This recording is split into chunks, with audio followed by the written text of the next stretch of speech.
Topic, obviously. Where do you guys feel like you stand in terms of football spending as you look at the, whatever it is, $22 million for next year? Yeah, obviously there's still a lot of moving pieces, and to say that is complex right now would be an understatement in terms of how all those things are going to shake out with the settlement and how you apply it. But I mean, we are committed to competing at the highest level, and so a lot of work to do in the meantime, a lot of things to think through. But we're committed to doing that and making sure our football program and all our teams continue to be successful. I know the breakdown has been widely discussed. Should it be based on student-athlete male-female ratio, or should it be based on, say, marketability, which football certainly is at the top of that? Where do you fall right now? Where do you think it's going to lead to? Yeah, I think there's, again, enough open questions that I don't know if any of us know exactly where that's going to land. And, we're running a lot of different models, and so that we're prepared for all of those different options. And perhaps there'll be some guidance that's very clear. We've not gotten that on a lot of topics so far to this point. But until then, I think all you really can do is sort of model out different options of how you would, how you'd lay it out and where you distribute resources based on what that landscape looks like. So I feel like regardless of where that is, we're going to be prepared to execute and move forward. Some of your fellow conference members are doing things with their NIL situation where points are being distributed for season ticket holders, or events being held where they can raise money on campus. Where is Iowa at with that stuff? Yeah, it's a really good question, and one that we're all continuing to evaluate in terms of what's best for our campus, but I think also what allows some institutions in some states to do that and what prohibits others. And so some of that has to do with NCAA rules, current NCAA rules, and some of it has to do with state laws. And so whether or not we would execute things in exactly the same way, we certainly want to have all of those options available to our donors, whether those are donors to the Swarm and the great things they're doing, or our donors to our institution. So while we haven't rolled out anything new yet, we're certainly talking about that on a daily basis. Beth, is it worth asking if you're going to fully fund revenue sharing in a Big Ten school? I think our goal is always, obviously, to make sure you have the resources available to compete. And so, that's what our priority is on making sure we're prepared and position ourselves to do just that.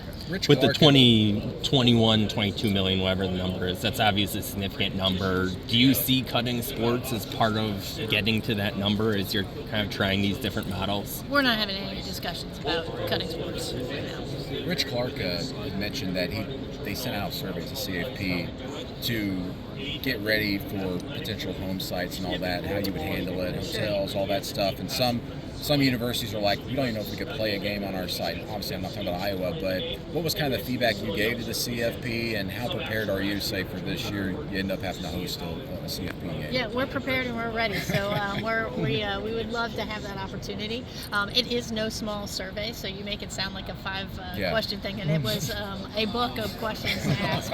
And if anyone doesn't know, we obviously have to make sure we're winterized and think about playing a game in Kinnick on December 20th or 21st. So there certainly was a lot of work on our end to do, because when we have an opportunity to host that, we want to do it to the best of our ability and make sure we serve those teams participating and our fans in a really great way. So we're excited about that, and certainly know it. We haven't had a football game in December. We've maybe had games that felt like football games in December from a weather perspective, but we're excited about that option, and I know our team's going to work hard to earn that opportunity. What have been the challenges that in preparing for potential hosting in December that you found in this process? Is it hotels, anything like that? Not for us. I mean, we did have some navigating to do with December graduation dates on our campus, and so which really trickles down to parking and how you navigate all of those things. So a little bit of that, a little bit of making sure we could winterize appropriately the stadium and what we need. But again, any of those events are going to be heavy lifts, but we feel like we're prepared to do it. Beth, back to the legalese of this NIL and the revenue sharing aspect. How helpful would it be to have a directive from either the Department of Ed or OCR? And is that even viable when the Johnson case could change the structure of it all? Like, I understand the complexity when you talk about it, but what is it that you all need? Like, what is the thing? And even if that directive is temporary because Johnson's still pending, what's the thing that's going to help guide everybody in the Title IX realm in particular? Yeah, well, I think, again, whether you're talking Title IX or really any of the issues that have been for us, I think what we hope for, I think you've heard Coach Ferentz mention this, I mean, you just want clarity and consistency on what the rules and parameters are across the entire spectrum. And after that, then you put the puzzle pieces together, and we all have our own institutional strategies that allow us to move forward. So no matter where a directive comes from, I think having some indication from some entity, even if for a short period of time, as you referenced, there are court cases moving forward at different paces and different cadences, but any level of finality for a period of time, I think, allows us to start to move forward and enact one of these models I mentioned that we're working through. When Jeffrey Kessler says this almost undoubtedly will end up in another court case if because schools aren't left to their own devices, Yeah. how not encouraging is that, given that he represented the three parties in the House cases and all this other stuff? I don't know. It's hard to remember a time when we weren't involved in court cases in college athletics, right? That has, become a consistent theme, and it's really critical that we all are tracking on those, and certainly our local general councils as well as the conferences are always going to be monitoring that.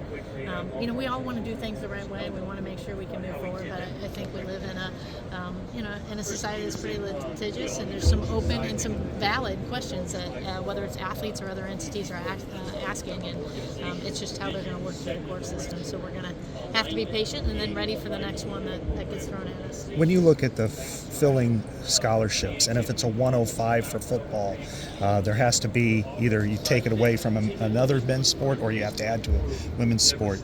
Do you anticipate that sport, football, being filled all the way to 105 if that ends up being the final number? And if so, how would you offset that to ensure that you're in compliance with Title IX? Yeah, well, that assumes you don't add any additional revenue into the system, and I think in some ways you're sort of rebuilding this whole plane while you're trying to fly it. But I think those are conversations in football specifically, but across all sports. We're really going to be talking a lot about what's most impactful for a program. Is it in scholarships? Is it in in that NIL payment component? And making sure that every dollar that we put into the system is going to need to have a clear ROI, and that is obviously has a lot to do with how's it going to impact winning, how's it going to help them graduate and be good young men and women. And so as opposed to getting out in front and saying, hey, we want to do this, and we don't know those numbers in finality yet. We want to understand where should we put our resources that it's really going to help us win, and that's when we'll make a decision about what those numbers look like, where we put them in, what adjustments we might have to make.